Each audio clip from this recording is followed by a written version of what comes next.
2023 has been a hell of a year for video games, especially on the Nintendo Switch. We've seen some of the greatest, most unique titles hit the platform this year. In my last video, I went over 5 Switch games that I fell for in 2023. Well, this week, we're going to list 5 Switch games that totally left me hanging. Are they bad games? Maybe bad is the strong word. They're games that have at least some expectations from either early trailers, hype, or simply nostalgia for those franchises. Can you get some enjoyment out of them? Sure.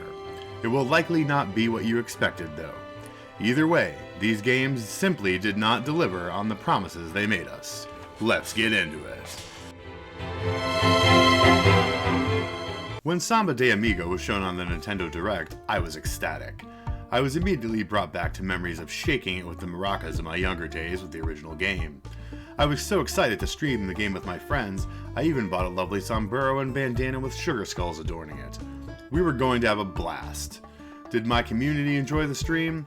Sure, but it was not because of the game. It was totally because they got to see an overweight, 40-year-old man trying to dance and sing to the songs. And when I say dance, I totally had to improvise on that.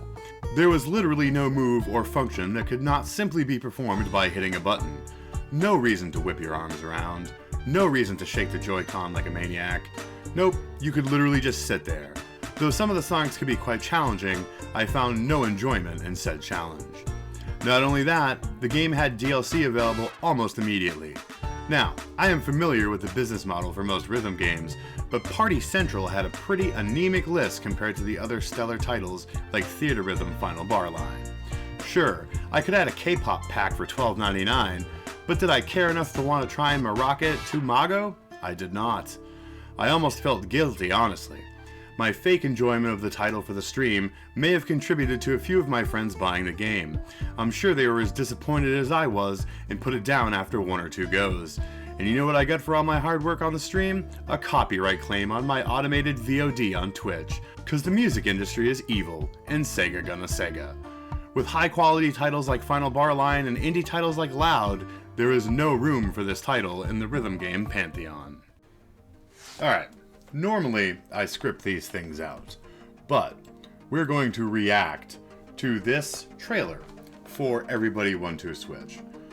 So as you can see, we have a fun balloon popping game.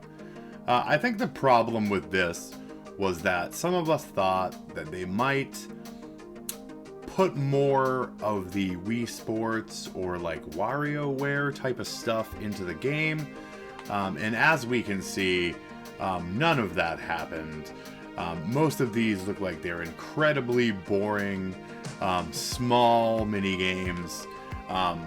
It looks like it's supposed to be like a combination of like Wii Sports and Jackbox. And Jackbox is a tremendous title. I've had huge fun with Jackbox with my community. Seeing this stuff, like a bingo game, like maybe that would be nice at like a retirement home where everyone has Switches and smartphones, I guess. I don't see how this would really be enjoyable for anybody at all. Go take a picture of the color we named. Do an auction for non-existent things. Not really sure who this is supposed to appeal to. And if you look online, this is by far one of the lowest rated Switch games on all of the critic like aggregate sites. It's awful how they use these like real pictures in it. Like they're not even going for like a cute like animated aesthetic. We have a quiz show that asks what season comes after summer. That's a little concerning that that would be considered a challenge for what appears to be adults in this video. I will say the one interesting game on this is there is a custom trivia that does allow you to make up your own questions and play with up to 100 people or 8 people on the Joy-Cons.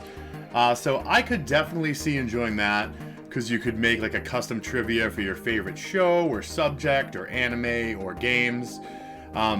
A lot of these actually, me as someone who does most of my living on the 3rd floor, I would probably break through the ground. The floor would collapse below me because I'm a pretty heavy dude if I tried to play any of these games. So very little on offer here, complete miss, Do not recommend, but check out the custom quiz. It's interesting now that we have these Nintendo Directs multiple times per year, you can think back to exactly when your excitement and elation started with the announcement of the titles from franchises you love. Again, so many people were so damn excited when they announced the Metal Gear Solid collection. There were naysayers right away, who were saying things like, watch, the games won't be on the cart. They were surely just buzzkills, right? Nope. Konami confirms this immediately and then proceeds to vomit the partial offerings of Metal Gear Solid Master Collection 1 into our lives. Only the original 2 games, a soundtrack and strategy guide on cart. Download required for Metal Gear Solid, MGS 2 and 3. You even have to download the bonus visual novels. All this for terrible performance, frame rates, and incomplete versions of the games. Why would we even purchase this if it was all on the cart? The ports on the PS3 were far superior to what's on offer here. Konami once again shows that it has absolutely no idea what the consumers want and expect. This was just another L in a year full of them for the once great publisher. Sega has spent years trying to recapture the magic of the Sonic the Hedgehog games on the Genesis. They came close with Sonic Adventure 1 and 2, and Generations was a fun little romp. But every entry, 2D or 3D, has been lackluster at best, and a train wreck at worst ever since. When Superstars was announced, promising a return to form for 2D Sonic, and in the same release window as Mario Wonder, we were all sure this would be the one that would get them back to the top of the mountain. Before we even get into the performance on the Switch, we need to talk about the level design, artistic vision, and soundtrack. The levels were a mess of visual effects and simple tricks to take our attention away from the fact there's actually little gameplay to be enjoyed or even had here. The art style was bland and not consistent with the historical offerings of the series. The soundtrack was uninspired and not memorable, which is a cardinal sin in a series known for its sound design. Numerous bugs, extreme frame rate instability, even in menus and loading screens, really ruin the immersion. You are constantly reminded that this is either a terrible game period, or it is very poorly optimized for the Switch hardware. And I don't want to hear any detractors about the Switch's power. If you have played Mario Wonder, you know how a fairly graphically intensive and beautiful game can run if optimized correctly. This was obviously poorly optimized for the Switch environment and is leagues below Wonder in graphic fidelity. Is there fun to be had here? Yes, I did enjoy my Tales playthrough. Just expect the same roadblocks, stumbles, and headaches that have accompanied these titles for so long. This one hurts me the most by far of all these games to cover. I literally went ballistic when they announced Fashion Dreamer during one of the Nintendo Directs earlier in the year. Yeah, sure, I love Resident Evil, Silent Hill, and Soulsborne games, but I also love cozy chill games, and yes, I even love fashion. After the announcement, I immediately took to Discord and told my friends we would legit be designing the first line of Cold Knight's clothing on the game. Well, the day comes, I couldn't find a physical, so I even broke my rule of no digital if physical exists and ponied up the cash on the eShop so I could get started right away. Imagine my shock to find that a game that promised such control and customizability didn't even have a text editor. Yep, there would be no Cold Knight's line of clothes, not even possible.